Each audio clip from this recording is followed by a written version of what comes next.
मैं अभिमन्यु मौर्य, समाज सेवी। मेरा सभी देशवासियों को नमस्कार। आप सभी को पता है, आज हमारा देश कोरोना जैसी वैश्विक महामारी से जूझ रहा है। देश में आर्थिक तंगी आ चुकी है। देश के लघु और कुटीर उद्योग बंद हो चुके हैं। देश का युवा बेरोजगार हो चुका है। महंगाई चरम सीमा पर है। सरकार की जन विरोधी नीतियां आम जनमानस को परेशान करके रख दिया है। देश में हो रहे अत्याचार, बलात्कार जैसे अपराधों को मुक्त दिलाने के लिए सरकार के पास कोई भी ऐसी नीतियां नहीं हैं। ऐसा भी कोई शासन प्रशासन इतना लचर हो चुका है जो सत्ता के हाथों दबाव में या किसी कारणवश आम जनमानस को न्याय नहीं दिला रहा है।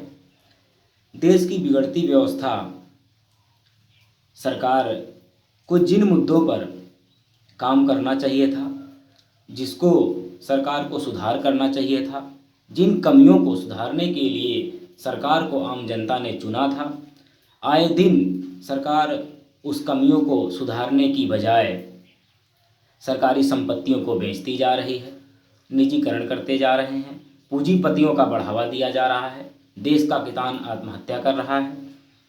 इस समय में आज के लगभग 45 वर्षों में बेरोजगारी चरम सीमा पर है, जिसका सरकार के पास युवा को रोजगार देने के लिए कोई व्यवस्था नहीं है। सबसे बड़ी बात, देश की अर्थव्यवस्था को मजबूत बनाने में और देश की अर्थव्यवस्था को चलाने के लिए किसानों का बहुत बड़ा योगदान है, जिसमें किसानों का के प्रति सरकार एक काला कानून बनाई है, जिसको संसद में बिल पास किया जा रहा है।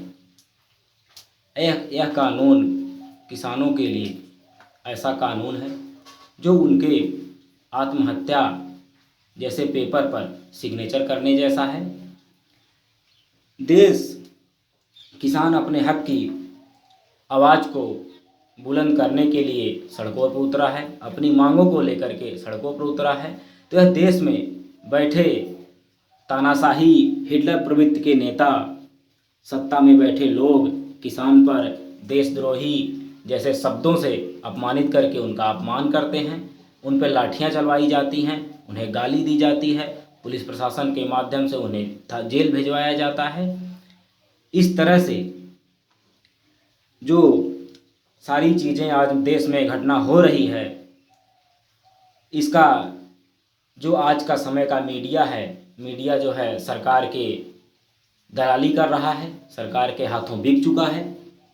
सरकार मीडिया को एक शब्द आवाज़ नहीं उठाने दे रहा है, अपने प्रचार प्रसार करवा रहा है।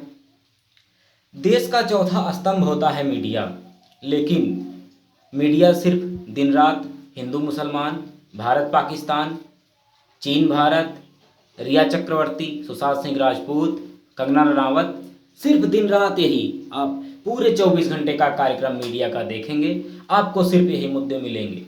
एक भी असल मुद्दा जो है आम जनमानस का मीडिया नहीं उठा रहा है।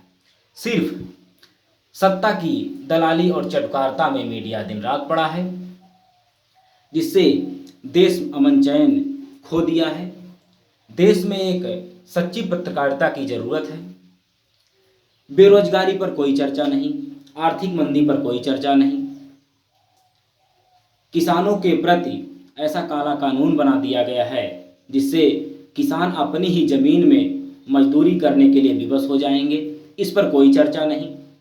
और आज के समय में एक कंगना रनावत आई हैं, फिल्म सिनेमा की अदाकारा, भाजपा की चटुकारिता और दलाली में इतनी मदमस्त हो चुकी हैं, इतनी खो चुकी हैं कि उन्हें अंतिम पायदान पर रहने वाला व्यक्ति का जो भरण पोषण करता है, 137 करोड़ देश की आबादी वाले देश का भरण पोषण करता है किसान, दिन रात मेहनत करके उनके लिए अन्न उगाता है। लेकिन यह कंगना रनावत जो है उन किसानों को सम्मान देने की बजाय आतंकवादी जैसे शब्दों से प्रयोग करती हैं, उनको अपमानित करती हैं।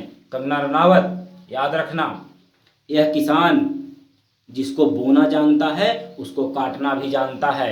यह भाजपा की निकम्मी सरकार को किसान ही बनाया है और किसान अब तैयार है इस भाजपा को हटाने के लिए। अगर किसान फसल को बोना जानता है तो किसान फसल को काटना भी जानता है। एक आवाज़ देश के किसानों के नाम। हम देश के किसानों के साथ हैं। आप सब लोग देश के किसानों के साथ आवाज़ उठाएं, इस सरकार की गलत नीतियों का विरोध करें, जिससे आम जनमानस में खुशी और अमन चैन का माहौल बन सके। जय हिंद, जय भारत, भारत माता की जय।